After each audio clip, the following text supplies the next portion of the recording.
للہ رب العالمین والصلاة والسلام علی سید المرسلین اما بعد فاعوذ باللہ من الشیطان الرجیم بسم اللہ الرحمن الرحیم ولا رفث ولا فسوق ولا جدال فی الحج صدق اللہ العظیم مولانا صلی اللہ علیہ وسلم دائما ابدا علی حبیبک خیر الخلق اجمعین محمد سید الکونین والثقلین والفریقین والقرون اجمعین ان اللہ وملائکتہ یصلون علی النبی یا ایھا الذین آمنوا صلوا علیہ وسلموا تسلیما صلاۃ والسلام علیک یا سیدی یا رسول اللہ وعلی آلک وصحابک یا خاتم النبیین۔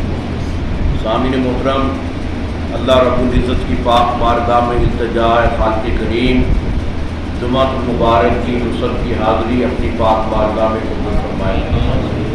حاضرین معظم، اللہ رب العزت نے اپنی بارگاہ میں آنے والے کو، حج بیت اللہ کا شرف حاصل کرنے والے کو سب سے پہلے ادب سکھایا، احترام سکھایا، محبت سکھائی، اور بزرگان دین اور صوفیہ کرام یہ فرماتے ہیں کہ حج کی ابتدا، حج کا آغاز ادب سے ہوتا ہے، حج کی انتہا عشق پر ہوتی ہے، اور یہ ایسا جذبہ عظیم ہے، ایسا جذبہ عظیم ہے جس کی کہیں پر مثال نہیں ملتی، ایسا جذبہ کہ جس کی ابتدا ادب سے ہو، جس کی انتہا عشق پر ہو۔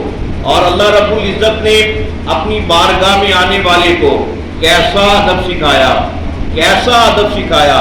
خالق کریم نے قرآن مقدس میں ارشاد فرمایا فلا رفث ولا فسوق ولا جدال فی الحج، اے میری بارگاہ میں آنے والوں، طواف کعبہ کرنے والوں، میرے گھر کا دیدار کرنے والوں، حجر اسود کو چومنے والوں، طواف کعبہ کا شرف حاصل کرنے والوں، آنے سے پہلے ایک بات اپنے ذہن میں بٹھا لو، فلا رفث ولا فسوق ولا جدال فی الحج، اے حاجیوں آپس میں لڑائی جھگڑا بھی نہیں کرنا، گالم گلوچ سے کام بھی نہیں لینا، کوئی بھی فضول باتیں نہیں کرنی، کوئی بھی گندا کلام نہیں کرنا۔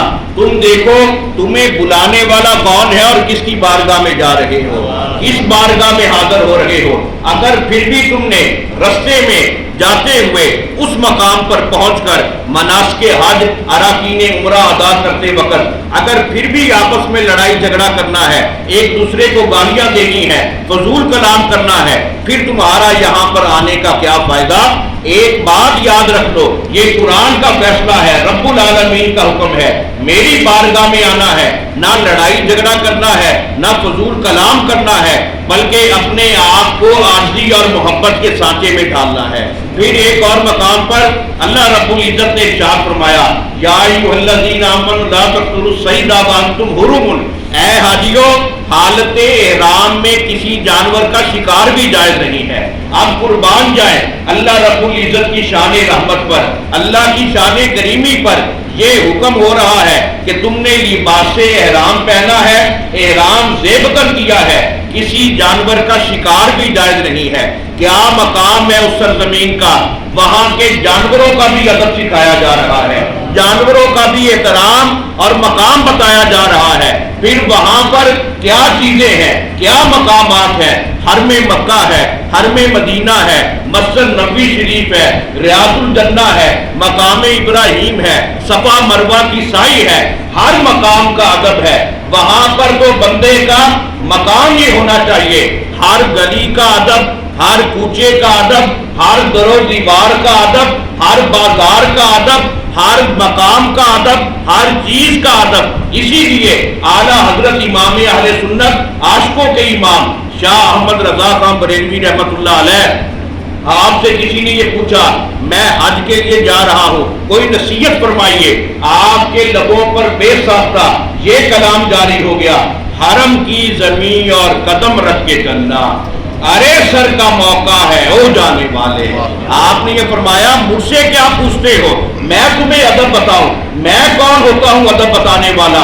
ادب یہ ہے حرم کی زمین سامنے آئے وہاں پر اپنے پاؤں کے ساتھ اپنے قدموں کے ساتھ نہ چلنا.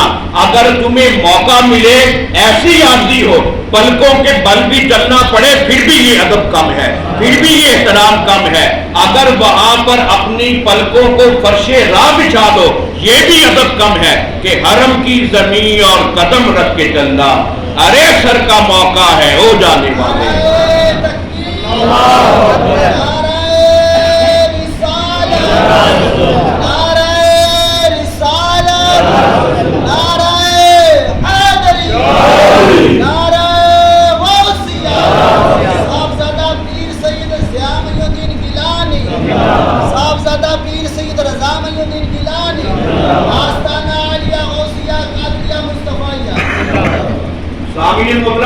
اللہ رب العزت نے ہمیں کیسا ادب سکھایا، کیسی تعلیم سکھائی، کیسی محبت سکھائی. جب حاجی نے طواف کعبہ کر لیا، عمرہ شریف کے زائر نے جب طواف کر لیا اس نے عرض کی باری تعالیٰ میرا طواف قبول ہوا ہے یا نہیں قبول ہوا؟ اللہ رب العزت کی بارگاہ سے یہ حکم ہوا تیرا طواف قبول نہیں ہوا. وہ عرض کرتا ہے میرے مولا میرا طواف کیسے قبول ہوگا؟ اللہ رب العزت نے یہ فرمایا وَاتَّخِذُوا مِن مَّقَامِ إِبْرَاهِيمَ مُصَلًّى. اتنی دیر تک تیرا طواف قبول نہیں ہوگا جتنی دیر تک مقام ابراہیم کو اپنے لیے جائے نماز نہیں بناؤ گے. اب مقام ابراہیم یہ ہے کیا؟ یہ ایک پتھر ہے جس پر کھڑے ہو کر جد پیغمبرہ حضرت ابراہیم خلیل اللہ علیہ السلام نے بیت اللہ شریف کی تعمیر فرمائی. ادھر پہلا قدم پہلا پاؤں مبارک آپ نے پتھر پر رکھا، آداب نبوت کی وجہ سے پتھر نرم پڑ گیا، آپ کے قدموں کے نشان لگ گئے، نقش ہو گئے، سخت ہو گئے. اللہ نے فرشتوں کو یہ حکم دے دیا اس پتھر کو ضائع نہ ہونے دینا، اس پر میرے خلیل کے قدموں کے نشان لگ گئے ہیں. اب میں یہ چاہتا ہوں قیامت تک لوگ میرے گھر کا طواف کرنے کے لیے آئیں، زیارت کرنے کے لیے آئیں. طواف کی مقبولیت کے لیے طواف کے بعد 2 رکعت نماز نفل جتنی دیر تک مقام ابراہیم کو سامنے رکھ کر نہیں پڑھیں گے میں طواف قبول نہیں کروں گا. اب سوال یہ پیدا ہوتا ہے عبادت خدا کی ہے، نماز اللہ کے لیے ہے. اللہ رب العزت یہ کہہ سکتا تھا بس بیت اللہ شریف کی طرف منہ کر لیا یہ کافی ہے، یہ کیوں فرمایا؟ اور یہ قرآن کی صریح نص سے ثابت ہے وَاتَّخِذُوا مِن مَّقَامِ إِبْرَاهِيمَ مُصَلًّى. اتنی دیر تک طواف قبول نہیں ہوگا جتنی دیر تک مقام ابراہیم کو جائے نماز نہیں بناؤ گے. اب اللہ یہ کہہ دیتا یہی کافی تھا، کعبہ شریف کی طرف تیرا منہ ہو گیا، چہرہ ہو گیا، سمت ہو گئی، اب یہی کافی ہے. یہ کیوں فرمایا؟ یہ تو ایک نبی کے اللہ کے خلیل کے قدموں کے نشان ہے. اصل میں اللہ چاہتا یہ ہے عبادت خدا کی ہوتی ہے، تعظیم میرے بندوں کی ہوتی ہے.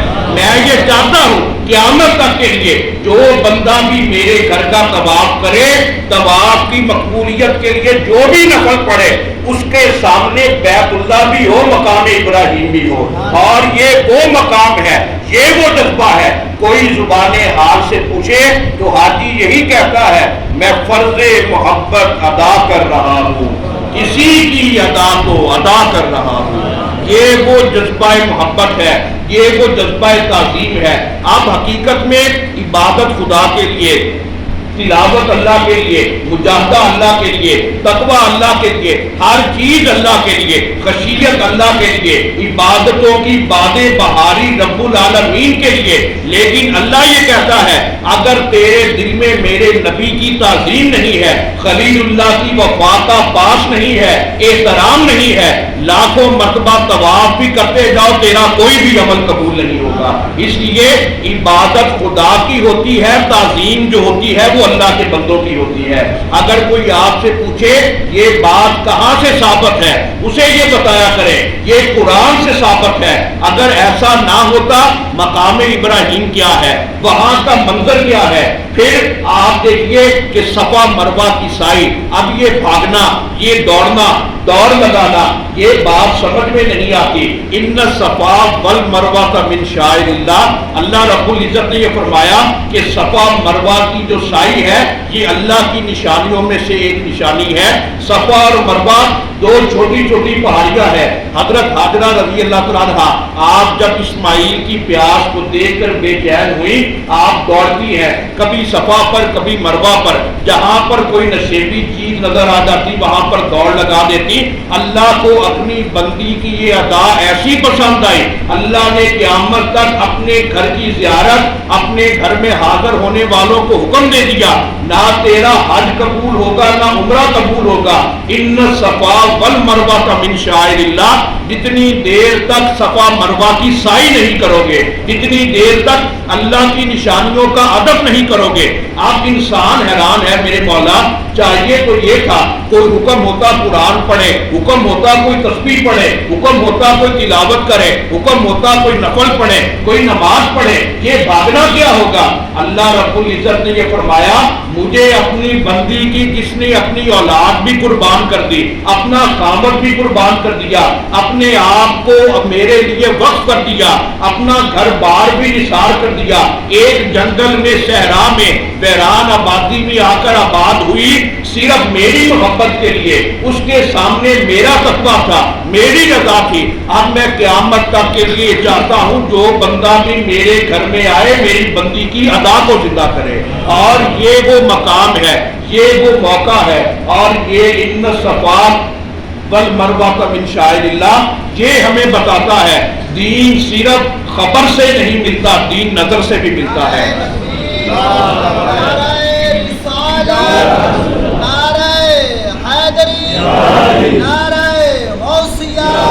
صاحبزادہ پیر سید ضیاء محی الدین گیلانی صاحبزادہ پیر سید رضا محی الدین گیلانی آستانہ عالیہ غوثیہ قادریہ مصطفیہ. دین صرف فرزانہ نہیں بناتا دین پروانہ بھی بناتا ہے. دین صرف عقیدت اور محبت کی کائنات سے نہیں ملتا دین عشق کے جذبے سے ملتا ہے. جب یہ مقام ملے علامہ اقبال نے اسی مقام کو بیان فرمایا خرد کے پاس خبر کے سوا کچھ اور نہیں تیرا علاج نظر کے سوا کچھ اور نہیں. اے بندہ مومن جو خرد ہوتا ہے وہ صرف خبر دے سکتا ہے وہ خبریں سنا سکتا ہے وہ کتابوں کی پڑھی پڑھائی سنی سنائی تمہیں باتیں سنا سکتا ہے. لیکن جو سچا عاشق صادق ہے جو سچا محبت کے پیکر میں سانچے میں ڈھنا ہوا ہے اسے خبر اثر نہیں کرے گی اسے نظر اثر کرے گی. اور وہ نظر مرشد کامل کی نظر ہے. جب وہ نظر دل پر پڑ جائے جب وہ نظر بندے کی روح پر پڑ جائے بندے کا تن بھی صاف ہو جاتا ہے من بھی صاف ہو جاتا ہے. تکبیر نعرہ رسالت نعرہ حیدری. اسی لیے مولانا روم یہ فرماتے ہیں بہت سارے لوگ ایسے ہوتے ہیں عمرے پر جانے والے حج پر جانے والے جو خالی کعبے کے چکر لگا کے صفا مروہ کی سعی کر کے مقام ابراہیم پر نفل پڑھ کے واپس آ جاتے ہیں. نہ وہ حج کی روح کو پا سکتے ہیں نہ عمرے کے راز اور فلسفے کو سمجھ سکتے ہیں. لوگوں نے پوچھا وہ کیسے. آپ نے یہ فرمایا تو جب عمرہ کرنے جائے حج کرنے جائے اللہ توفیق دے جب تو وہاں پر حاضری کا شرف حاصل کرے جب تو واپس آ کر اپنے اندر کوئی تبدیلی محسوس نہ کرے فرق محسوس نہ کرے میں پہلے کیا تھا اب کیا ہوں نہ تیرا حج قبول ہے نہ تیرا عمرہ قبول ہے. عمرہ اور حج اس صورت میں قبول ہے پہلے تم جھوٹ بولتے تھے بددیانتی کرتے تھے بدعہدی کرتے تھے امانت میں خیانت کرتے تھے اگر تاجر ہو ناپ تول میں کمی کرتے تھے. غرض یہ کہ ہر طرح کی دھوکہ مکاری اور عیاری ہمارے اندر موجود تھی. ہم حج کر کے آ گئے عمرہ کر کے آ گئے پھر اسی عادت میں اور پکے ہو گئے اور مضبوط ہو گئے. پھر اس حج اور عمرے کا کوئی فائدہ نہیں. مولانا روم نے یہ فرمایا قیامت والے دن یہی حج اور عمرہ جب میرے اور آپ کے نامہ اعمال میں ہوگا اللہ کہے گا تو نے حج بھی کیا ہے تو نے عمرہ بھی کیا ہے تم نے تو دنیا میں یہ بددیانتی کی یہ بدعہدی کی یہ جھوٹ بولا فلاں مقام پر یہ قتل کیا یہ چوری کی یہ کام کیا. اللہ کہے گا نہ تیرا حج قبول ہے نہ عمرہ قبول ہے. فرشتے عرض کریں گے میرے مولا اب اس کے حج اور عمرے سے کیا سلوک کیا جائے. اللہ کہے گا اس نے نہ حج کی روح کو سمجھا نہ عمرے کے راز کو سمجھا اب یہی حج اور عمرہ اس کے منہ پر مارا جائے، مجھے اس کے نہ حج کی پرواہ ہے نہ اس کے عمرے کی پرواہ ہے۔ تو مولانا روم یہ کہتے ہوئے زاروں قطار رونے لگ پڑے، اے لوگوں حج اور عمرہ کرو تو اس کے تقوی کی روح کو بھی سمجھا کرو، جب جانے لگو اپنا محاسبہ کرو میرے اندر کون سی خامی ہے، جب واپس آؤ ان ساری خامیوں پر قابو پالو، ایسے پاک ہو جاؤ جیسے اللہ نے یہ فرمایا جو کعبہ شریف پر پہلی نگاہ ڈالتا ہے ایسے پاک ہو جاتا ہے جیسے ابھی ماں کے پیٹ سے پیدا ہوا ہے۔ لیکن ہم اپنے گرے بانوں میں جھانکیں، بعض لوگ ایسے ہیں جو سال میں کئی مرتبہ عمروں پر بھی جاتے ہیں، ہر سال حج پر بھی جاتے ہیں، لیکن جب واپس آتے ہیں اپنے کاروبار دنیا میں اپنے معاملات میں اسی طرح جھوٹ بھی بولتے ہیں، اگر وہ تاجر ہیں تجارت میں ناپ تول میں کمی بھی کرتے ہیں، بلکہ وہ اپنی بددیانتی میں اللہ معاف کرے اور بڑھ جاتے ہیں۔ تو کیا اثر ہوا حج کا، کیا اثر ہوا عمرے کا؟ اس لیے ایسا حج ایسا عمرہ کوئی قبول نہیں ہے کہ بندہ وہاں پر جائے لیکن اس کا اثر لے کر واپس نہ آئے۔ اثر یہ ہونا چاہیے تیرے اٹھنے اور بیٹھنے سے زبان سے کچھ نہ کہنا پڑے، تجھے یہ پتا چلے، تجھے یہ محسوس ہو میرے روح کو اللہ نے وہ طہارت عطا فرمائی ہے، میری سانسوں سے محمد عربی کی محبت کی خوشبو آتی ہے، لوگ یہ کہیں یہ تو وہ خوش نصیب ہے جو اللہ کے گھر کا دیدار کر کے آیا ہے۔ اس لیے یہ کوشش کرنی چاہیے اپنے اندر انقلاب پیدا کریں، اپنے اندر محبت کا جذبہ پیدا کریں، اور یہ کبھی کوشش نہ کیا کریں۔ آج تو ہمارا المیہ یہ ہے کوئی بندہ ایک عمرہ بھی ادا کر لے وہ بڑے فخر سے اپنے نام کے ساتھ حاجی لکھتا ہے، اگر کوئی اسے حاجی نہ کہے وہ ناراض ہوتا ہے، حالانکہ وہ بندہ حاجی نہیں کہلوا سکتا۔ اب جو بندہ جس نے حاجی نہیں کیا وہ حاجی کیسے کہلوا سکتا ہے؟ جس نے حج کیا ہو وہ حاجی کہلوا سکتا ہے، بلکہ بزرگان دین نے یہ فرمایا کہلوانا اسے بھی نہیں چاہیے، لوگ چاہے کہتے رہیں اسے نہیں کہلوانا چاہیے کہ میں مجھے حاجی کو ہو مجھے الحاج کو ہو، اس میں بھی ریاکاری کا جو عنصر ہے وہ پیدا ہوتا ہے۔ بلکہ اگر کوئی تمہیں کہے تم اسے روکو، تم اسے منع کرو، اس لیے کہ شیطان ہمارے خون میں شامل ہے، وہ ہمیں ابھارتا رہتا ہے ریاکاری کے لیے، فخر کے لیے، تکبر کے لیے۔ اس لیے حج تو کجا جو عمرے پر ایک دفعہ چلے جائیں وہ بھی بڑے فخر سے اپنے آپ کو حاجی کہتے ہیں، وہ بھی ریاکاری سے ایسے بھرے ہوئے ہیں۔ اس لیے ان تمام چیزوں سے پرہیز کریں۔ اگر کوئی آپ کو حاجی صاحب کہے بھی صحیح آپ اسے روکیں، اگر آپ نہ روک سکیں تو اپنے دل میں اللہ کا شکر ادا کریں کہ اللہ نے مجھے اس قابل بنایا ہے کہ لوگ میری تعریف کر رہے ہیں۔